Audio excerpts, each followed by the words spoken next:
और चलिए अब हमारे साथ भसीन जी भी जुड़ चुके हैं और जानते हैं उनके आज के बेहतरीन शेयर्स। भसीन जी, वेरी गुड मॉर्निंग। आपको देख के लग रहा है कि शायद दिल्ली में ठंड वापस लौट गई है, क्योंकि मैं देख रही हूँ पूजा और अभिषेक भी थोड़े से ऐसा ठंडी के कपड़े पहने हुए हैं। पर साथ ही लग रहा है भसीन जी कि जिस तरीके से यूएस का फैसला आया है और ग्लोबल मार्केट्स में एक्साइटमेंट है, जो बाजारों में थोड़ा सा कोल्ड वेदर था अब वो छटता हुआ दिख रहा है। क्या आज तेजी की तैयारी फिर से करें?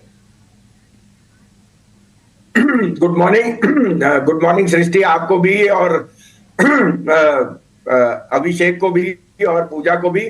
ठंड तो मंदी वालों को लगेगी, ठंड तो मंदी वालों को लगेगी। यहाँ 200 पॉइंट ऊपर खुलेगा और आपको जैसे कहा है होली के बाद 9 तारीख तक न्यू हाई आएगा। अब फेड ने जो करना था कर दिया, यूएस स्टॉक्स ने न्यू हाईज मार दिए। Fed for the first time has clearly indicated 3 rate cut, inflation में मॉडरेशन और ग्रोथ पैरामीटर्स आर बैक। अब इससे अच्छी बात आपको क्या मिल सकती है? डॉलर वीक है, बॉन्ड यील्ड घटे हैं, तेल घटा है और आप अभी भी इसी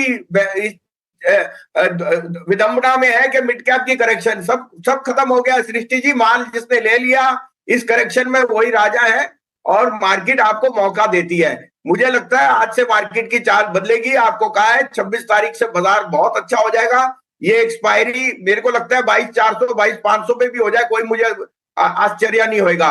तो large caps and select mid caps will lead the वे। और आप कहें तो मैं आपको अपडेट भी दे दूं। और आपने अभी सीमेंट पे भी बात की, वहां पे भी मेरे फेवरेट शेयर्स हैं, आप कहें तो मैं कुछ बताऊं? जी जी जी बिल्कुल भसीन जी, बताइए कल के क्या अपडेट्स हैं और आज कहां पे नजर है? हाँ, पहले सीमेंट पे टिप्पणी कर दूं। Infrastructure, road building, construction, commercial, real estate सब ऑल टाइम हाई पे है। और जो आपको प्राइस में थोड़ी सी प्राइस में कट मिला है वो वॉल्यूम में मेड अप होती है। दूसरी बात, पेटकोक प्राइस घटने से इन सबके मार्जिन बहुत स्ट्रांग होंगे। तो आपने जैसे कहा, मुझे टॉप पिक रहता है अल्ट्राटेक सीमेंट। आज अगर उन्होंने केशोराम का भी जो उनको अपडेट मिल गया for a takeover CCI से, तो इनकी 150 मिलियन टन कैपेसिटी हो जाएगी। कोई उनके आसपास भटक नहीं सकता। अल्ट्राटेक वापस 12,000 11,500 का टारगेट मुझे दिख रहा है। दूसरा, मैंने आपको कहा रैमको सीमेंट मेरा फेवरेट शेयर है दालमिया भारत के साथ। ये शेयर ये लेने वाले भाव है क्योंकि ये साउथ में जो प्राइस राइज है वो जल्दी आएगी। तो आई थिंक सीमेंट में अपटिक है। एसीसी अंबुजा हमारे टॉप शेयर्स हैं। दूसरा आपको बता दूं सृष्टि जी, 6,000 8,000 10,000 11,000 पे मारुति मेरा टॉप पिक था और वो न्यू हाई पे हो गया। किसने सोचा था शेयर बाजार कुछ नहीं कर रहा, मारुति न्यू चले जा रहा है। 13,500 का टारगेट है उसका इस साल में। अब आपको बता दूं, कल आपको कोटक बैंक, विप्रो और आईओसी कहे थे, वो अभी भी आउट परफॉर्मर है। और मिड कैप में आज से पीएफसी आरईसी नई चाल पकड़ेंगे। आज आपने पढ़ ही लिया है कि आरईसी के dividend is a record in the record is come at the highest level, क्योंकि प्रॉफिटेबिलिटी सबसे ज्यादा है। इस क्वार्टर में पीएफसी आरईसी के निम्स और net interest margin highest ever होंगे। तो ये मौका है कलेक्ट करने ये करेक्शन थी लेने की।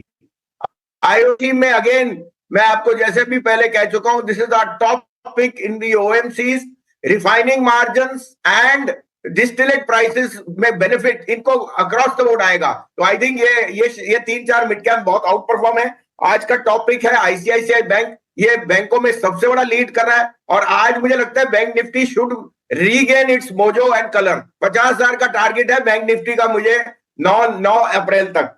दूसरा है अशोक लीलैंड। देखिए, आपने देख लिया, आइस भी हो गया, हाइब्रिड भी हो गया, ईवी भी हो गया। और उसमें जो बस मार्केट में मार्केट शेयर ईवीज में है, वहां पे न्यू लॉन्चेस में वो बहुत अच्छी तरह से ग्रो कर रहे हैं। Ashok Leyland is a must have around this 161 162। And last but not least RBL bank, 4% stake Mahindra's का है और मुझे लगता है वो एक पैसिव इन्वेस्टर नहीं है। निम और नेट इंटरेस्ट मार्जिन हाईएस्ट होंगे। 280 का टारगेट है और आपके लिए 221 का स्टॉप लॉस। ये तीनों शेयर में निवेश कीजिए। आरईसी, पीएफसी, आईओसी मेरे टॉप पिक्स कंटिन्यूड है और रैमको सीमेंट मेरा टॉप पिक है सीमेंट में। वसीम साहब, गुड मॉर्निंग। अगर मुझे याद है आपने विप्रो भी दिया था और विप्रो को लेकर खबर है कि इन्होंने अपनी जो सब्सिडरी है कैपको, उसकी सीईओ के तौर पर एना मैरी रोलैंड की नियुक्ति की है। विप्रो बना के रखें अभी? बिल्कुल बिल्कुल अभिषेक जी, मेरे ध्यान से वो निकल गया क्योंकि जोश में और नए हाई पे मुझे थोड़ा सा वो हो जाता है। लेकिन विप्रो तो 750 का टारगेट है जी। इस साल में, और आप देख लेना विप्रो एचसीएल टेक तो रुकेंगे नहीं। तो आपने 100% मेरी एक रहने वाली चीज को, फिर मेरे फेवरेट शेयर को पकड़ लिया, विप्रो। विप्रो का भाव 750 जाएगा इसी साल में, तो आपको 490 रुपए में मिल रहा है, लेने की चेष्टा कीजिए। Wipro is an out performer, और आपने देखा है जो उनका फ्रेंच सीईओ है, उसने कैसे चेंज अराउंड, टर्न अराउंड किया है, और एक नए नियुक्ता से I think I would only expect much more positivity for the performance and for the marketing.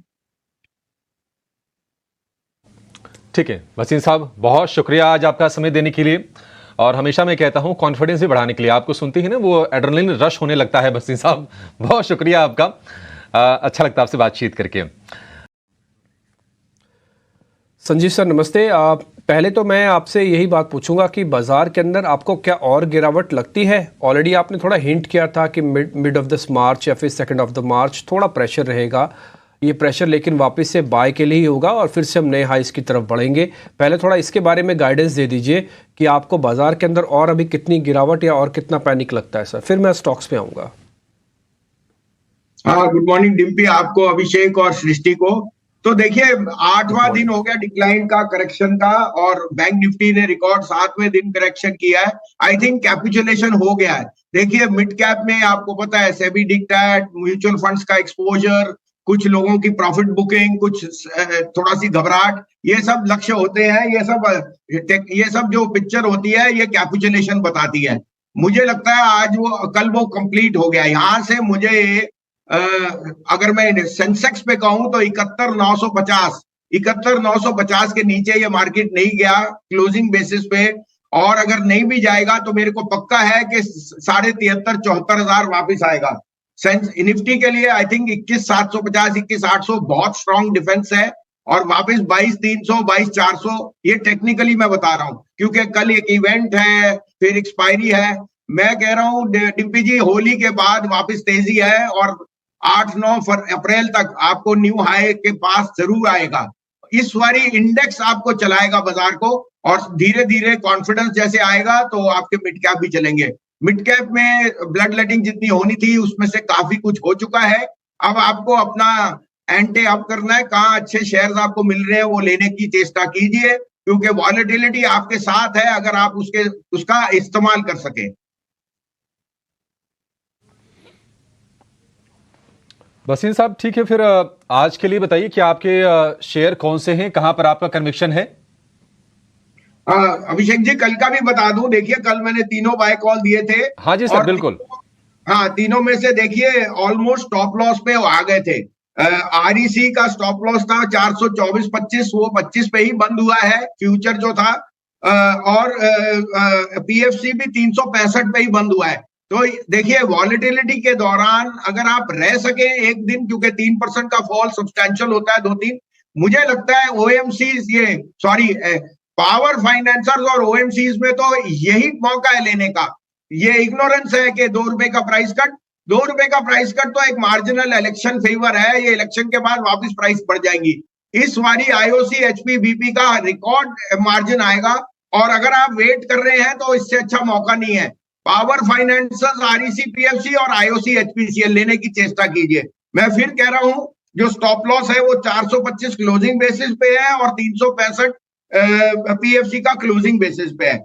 India bull real estate भी मैंने 118 पे कहा था, मुझे अंदाजा था कि इसमें वॉलेटिलिटी है, लेकिन ये 110 के नीचे क्लोज हो गया। शॉर्ट टर्म ट्रेडर को एक बार निकलना है, क्योंकि मुझे लगता है कि जो प्रेफरेंशियल अलॉटमेंट है उस पर ये बेस बन रहा है। अगर आप थोड़ा सा नजरिया रख सकते हैं, ये 150, 150 का टारगेट आपको मिल जाएगा। लेकिन जो मेरा फर्ज है कि अगर मैंने आपको स्टॉप लॉस कहा है और वो ट्रिगर हो गया तो एक्सेप्ट करना है। आज के लिए 3 पिक्स है, आप कहें तो मैं शुरू करूं। जी जी बिल्कुल भसीन जी, बहुत बहुत शुक्रिया कल का अपडेट देने के लिए। और आज के कौन से स्टॉक्स फोकस में रहेंगे बताइए प्लीज। सृष्टि, आज सारे लार्ज कैप बेटर हैं। विप्रो टॉप पिक है। देखिए विप्रो में बहुत बुलिश हूं, और कम से मैं 340, 380, 440। Wipro is going to be the outperforming IT stock. 494, 95 में लीजिए। स्टॉप लॉस 10 रुपए नीचे रखिए, 483, 484 का। लेकिन 525 पहला टारगेट है और ये 540 का जो प्रीवियस हाई है वहां स्विंग हाई पे जरूर जाएगा। थोड़ा सा धैर्य रखिए, Wipro is a quality stock in the index to hold. दूसरा क्वालिटी स्टॉक है Kotak bank. Kotak has made a big bottom. ये 1700 का आप स्टॉप लॉस, मेरे हिसाब से तो 1700 का भाव ही नहीं आएगा, लेकिन 1700 का स्टॉप लॉस आप रखिए। 1705 अगर आपको थोड़ा सा कॉन्जर्वेटिव होइए। 1825 1850 का टारगेट है और ये एक आउट परफॉर्मर होएगा बैंक निफ्टी में। और तीसरा है इंडियन ऑयल कॉर्पोरेशन। 154 में इससे अच्छी मौका नहीं है। 190 के बाद 154 155 ये एक्यूमुलेशन वाले पॉइंट्स है। 175 का टारगेट है, 148 का stop loss. You will have to ignore the rhetoric के ऑयल प्राइसेस बढ़ रही है, इससे इनको कोई फर्क नहीं। आईओसी एचपी के जो मैनेजमेंट है, they have been on record के we have there is no effect on the profitability. In fact we will show more accretion because of our cross selling of different products. All right, बहुत बहुत शुक्रिया भसीन जी आज हमारे साथ जुड़ने के लिए और आज की स्टॉक कॉल्स भी देने के लिए। तो 3 नहीं बल्कि और भी स्टॉक्स पे उन्होंने बताया कि जहाँ पे पीएफसी, आरईसी और ओएमसीज पे रखिए खास तौर से नज़र, उससे जुड़े स्टॉप लॉस भी सामने रखे। और आज के लिए जो कॉल्स हैं वहाँ पे विप्रो, आईओसी और कोटक महिंद्रा बैंक, तीनों ही लार्ज कैप स्पेस के काउंटर्स, यहाँ पे बाय रिकमेंडेशंस आती हुई भसीन साहब की तरफ से। पर के कौन से हैं भसीन जी के बेहतरीन शेयर्स? भसीन जी वेरी गुड मॉर्निंग। सबसे पहले तो आपसे अपडेट लेना चाहेंगे, कल की कॉल्स तक क्या कुछ एक्शन देखने को मिला और आज के लिए क्या रणनीति होनी चाहिए? आज का बाजार कैसा लग रहा है सर? हाँ, गुड मॉर्निंग सृष्टि, आपको, डिम्पी और अभिषेक को। हाँ, तो देखिए मुझे लगता है आज एक पेनल्टीमेंट डे है, कल फेड की मीट है। एक्सपेक्टेशन जरूर ये है कि 2 या 3 रेट कट अब अनिवार्य है, लेकिन डेटा थोड़ा सा उतार चढ़ाव देता है। तो हायर बॉन्ड यील्ड और डॉलर के वजह से थोड़ा सा वहां अटकली है। हाउएवर जैसे आपने देखा, आई थिंक एप्पल ने बहुत स्ट्रॉन्ग सपोर्ट दिया है, अल्फाबेट के नंबर्स अच्छे एक्सपेक्टेड है और हमें यहाँ भी लगता है कि क्वार्टरली नंबर्स अच्छे होंगे। तो मुझे लगता है मिड कैप पे अभी भी थोड़ा सा प्रेशर बने रह सकता है, क्योंकि ये सभी का दिखता है थोड़ा म्यूचुअल फंड का स्ट्रेस। बट लार्ज कैप्स में मुझे बहुत पसंदीदा स्टॉक्स दिख रहे हैं। और आपको मैं कई दिन से कह रहा था मेटल्स लीड करेंगे और मेटल्स बहुत आउट परफॉर्म किए। कल भी मैं मेटल्स पे बहुत बुलिश हूँ और स्पेशलिटी केमिकल, और अभी भी मैं कहता हूँ कि ये दोनों सेक्टर्स जो हैं आउट परफॉर्म करेंगे। Jindal steel, JSW, Tata steel, SAIL, Nalco, Vedanta, ये सब आउट परफॉर्मर्स हैं, तो इनका बास्केट लेना चाहिए। दूसरा सृष्टि जी, मुझे लगता है कि पावर लेंडर्स बहुत स्ट्रॉन्ग स्पेस पे हैं, given that receivables from state electricity board is the highest in the history of the country. Solar, wind और रिन्यूएबल्स में जिस तरह से मोदी जी ने 1 लाख करोड़ का और बजट दिया है, वो सब आरईसी पीएफसी करेंगे। तो सिलेक्टिवली आपको ये डिक्लाइन में अच्छे शेयरों में घुसना चाहिए। और मुझे लगता है मार्केट इस कंसोलिडेशन के बाद, होली के बाद एक बहुत अच्छी रैली आएगी, जिसमें ये 22,500 का टारगेट एक इंडेक्स पे जरूर आएगा, क्योंकि इंडेक्स में कंसोलिडेशन काफी टाइम से हुई है, अंडर परफॉर्मेंस अब खत्म हो गया। मुझे यहाँ से लगता है कि आउट परफॉर्मेंस आ सकता है। अपडेट दे दूं, कल मैंने दोनों आपको इंश्योरेंस स्टॉक्स दिए थे, मैं अभी भी कायम हूँ। ICICI Pru, HDFC life, insurance के जो प्राइवेट प्लेयर्स हैं वो बहुत स्ट्रॉन्ग पोजिशन में है और उनका फोकस अब not only on insurance new product, deposit पे भी बड़ा स्ट्रॉन्ग है, क्योंकि आप देख रहे हैं liability franchise is giving better और इनके यहाँ यील्ड्स में मार्जिन बहुत स्ट्रॉन्ग होते हैं। तीसरा मैंने बाटा कहा था, वो मैं अभी भी कंफर्म हूं कि consumption stocks are going to lead the way. Godrej consumer मेरा एक टॉप पिक होता था, वो न्यू हाई पे गया है और मुझे लग रहा है Bata will do extremely well in the coming quarter. आज के लिए 3 पिक्स हैं, आप कहे तो मैं शुरू करूं। बिल्कुल बिल्कुल भसीन साहब शुरू कीजिए, इंतजार ही कर रहे हैं हम लोग। हाँ, तो देखिए मैं आरईसी पीएफसी दोनों पे बाय दे रहा हूं। आज रिसेंट रैली के बाद इनमें करेक्शन आया है in line with the mid caps, लेकिन अंडरलाइन में जहां तक हमारी बातचीत हुई है मैनेजमेंट से, वो कह रहे हैं इस क्वार्टर में बेस्ट एवर रिजल्ट्स आएंगे। हाईएस्ट निम आएगी, highest net interest income, net interest margin, और जो स्टेट इलेक्ट्रिसिटी बोर्ड से उनकी प्रोसीड्स है वो बेस्ट एवर है। तो आरईसी 435 में लीजिए, 425 का स्टॉप लॉस, 475 का टारगेट, और पीएफसी 373 में लीजिए, 365 का स्टॉप लॉस, 400 का टारगेट। थोड़ा सा 1 आध रुपए आप और वॉलेटिलिटी के लिए दे सकते हैं। लेकिन ये लेने वाले लेवल्स हैं, यहाँ पे आपको थोड़ा सा बॉटमिंग आउट दिखेगी। मुझे लगता है इनमें वापस 5-7% आपको रैली जल्दी दिख सकती है। तीसरा मेरा फेवरेट है, जो मैं पहले भी कह चुका हूं, इंडिया बुल रियल एस्टेट। इसने 95-98 डबल टॉप बॉटम टेस्ट किया है और जहां से रिबाउंड 120 का बहुत स्ट्रांग है। 125 के ऊपर ही ये गोली की तरह चलेगा, 150 तक हाथ नहीं आएगा। आपको ये भी बता दूं, 24 तारीख को एनसीएलटी होपफुली इसके मर्जर को क्लियर कर देगी, जिसमें एम्बेसी का स्टेक बढ़ जाएगा। एम्बेसी, ब्लैकस्टोन और जो 2-3 बड़े प्लेयर्स हैं, तो मुझे लगता है ये एक ऐसा under valued real estate stock है जो यहाँ से अगले साल तक डबल भी हो सकता है। अभी हम 150 रुपए का टारगेट कह रहे हैं and when we will review it. हाँ, इसमें 110 का आपके लिए स्टॉप लॉस है क्योंकि मार्केट वॉलेटाइल है। ठीक है, ये 3 शेयर आरईसी पीएफसी जोड़े में, इसको भी आपको खरीदना है दोनों को। 475 आरईसी का टारगेट, 400 पीएफसी का टारगेट और इंडिया बुल्स रियल एस्टेट इसके लिए टारगेट होगा 145 रुपए का। 3 ये दमदार शेयर भसीन साहब की तरफ से।